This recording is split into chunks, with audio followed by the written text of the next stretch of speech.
नमस्कार दोस्तों। अभी जैसे पिछले वीडियो में बातचीत हुई कि पार्टी हो या संस्थाएं, सरकार हो, जब संभलने का समय होता है तो संभलते नहीं हैं, संभलने का प्रयास नहीं करते हैं। जब लगभग नष्ट होने की कगार पर होता है तब संभलने का प्रयास करते हैं। हम बात कर रहे हैं इस समय कांग्रेस पार्टी की। कांग्रेस पार्टी 2014 में लोकसभा चुनाव ही नहीं हारी, बल्कि बुरी तरीके से हारी। उससे पार्टी यानी कांग्रेस पार्टी शायद सबक नहीं ली। क्यों? उनको सबक लेने की जरूरत ही क्या थी? ये दिमाग में बैठा हुआ है कि चलिए बीजेपी को लोग जब उबेंगे, परेशान हो जाएंगे, परिवर्तन करेंगे तो जाएंगे कहाँ? वो हमारे पास आ जाएंगे। लेकिन ऐसा होता हुआ दिखा नहीं। अब 2019 में भी बीजेपी अपनी सरकार अपने दम पर और पूर्ण बहुमत से ज्यादा बना ली।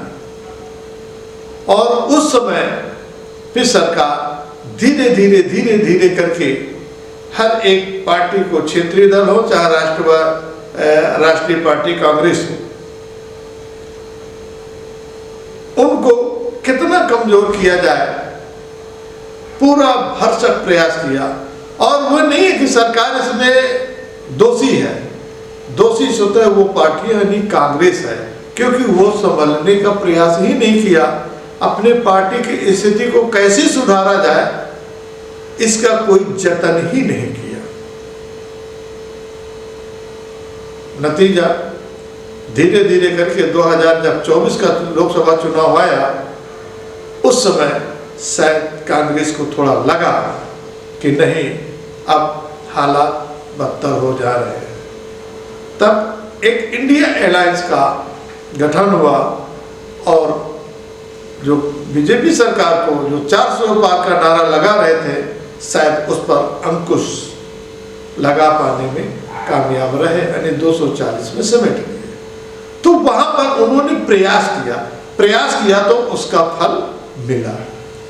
लेकिन 2024 लोकसभा चुनाव के बाद जितने भी चुनाव हुए, हरियाणा, चाहे जम्मू कश्मीर, महाराष्ट्र या झारखंड, तो झारखंड और जम्मू कश्मीर को तो छोड़ दीजिए, इधर अभी दिल्ली, कांग्रेस या जितनी भी क्षेत्रीय पार्टियां रही हैं उनको हार ही नहीं मिली, बहुत बुरी तरीके से हार का सामना करना पड़ा। अब सवाल ये होता है, ईवीएम के ऊपर ठेका फोड़ देना या इस समय वोटर लिस्ट में घालमेल कर लेना, ये आरोप लगाए जा रहे हैं विपक्षी पार्टियों में से, यानी कांग्रेस भी कह लीजिए या आम आदमी पार्टी के सांसद संजय सिंह भी बिल्कुल प्रूफ दे रहे हैं। तो उस प्रूफ देने से क्या फायदा? आपको लग रहा है कि यहाँ पर ये हो रहा है, तो उसकी रखवाली के लिए आप लोग कर क्या रहे हैं? केवल टीवी में व्हाट्सएप कर देने से, प्रेस कॉन्फ्रेंस कर लेने से क्या समस्या का समाधान हो जाएगा क्या? उससे लड़ने के लिए आपके पास क्या विकल्प है? और शायद है कि जिस समय से कांग्रेस दिल्ली विधानसभा चुनाव हारी है, तो उस समय के बाद थोड़ा सा एक्शन में आई है। कुछ राज्यों में उन्होंने प्रभारी बदले हैं और प्रभारी बदलने के साथ में उनको जवाबदेही बनाया। तो इधर चाहे वो हरियाणा हो, चाहे बिहार हो, चाहे उड़ीसा हो या अन्य कई प्रदेश हैं जहां पर उनकी सक्रियता बढ़ी है। अगर यही प्रक्रिया 2014 के बाद या 2019 में ही कर लिए होते तो शायद है कि आज ये दिन देखने को ना मिलते।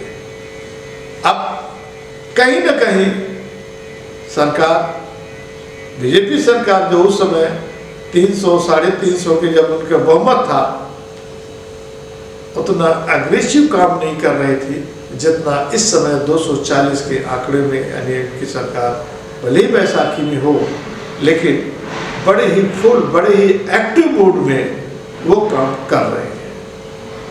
और उनके एक ही फार्मूला है, जीत। और जीत के लिए वो हर तरह से मुस्तैद है।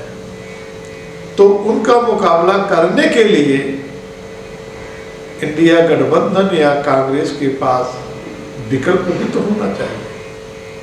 अब जिसके साथ गठबंधन है वो गठबंधन ही कांग्रेस को तवज्जो न दे, लास्ट में कांग्रेस भी उस गठबंधन से दूरी बना करके फिर पूर्ण उसमें आ जाए, तो निश्चित रूप से इसका फायदा फिर जिसको उठाना है वो उठा ही लेगा।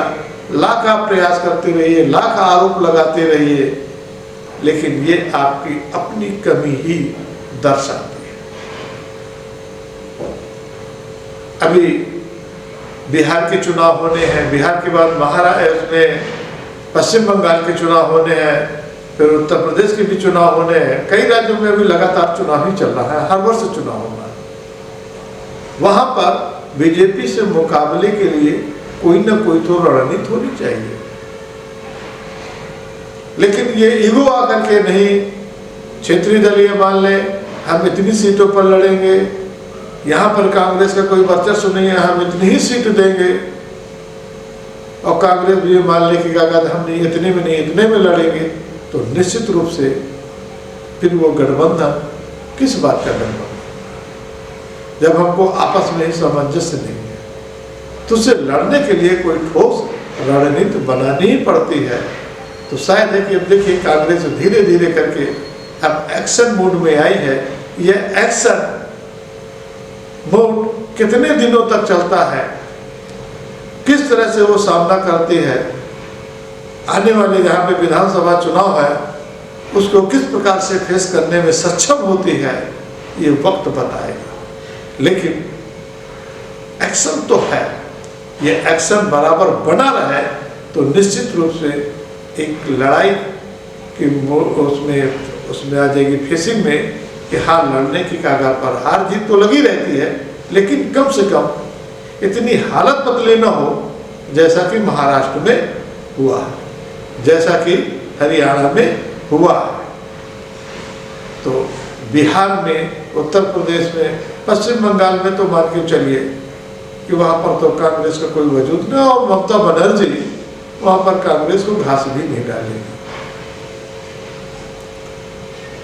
लेकिन अन्य राज्यों में कांग्रेस को बहुत ही फूंक फूंक के कदम रखना है, साथ में अपने संगठन को, अपने कार्यकर्ताओं को निर्भरता के साथ सक्रियता में लाना है, और जो इंडिया गठबंधन है उसको भी साथ में लेकर के चलेंगे तो निश्चित रूप से आने वाले समय में कामयाब हो सकते हैं।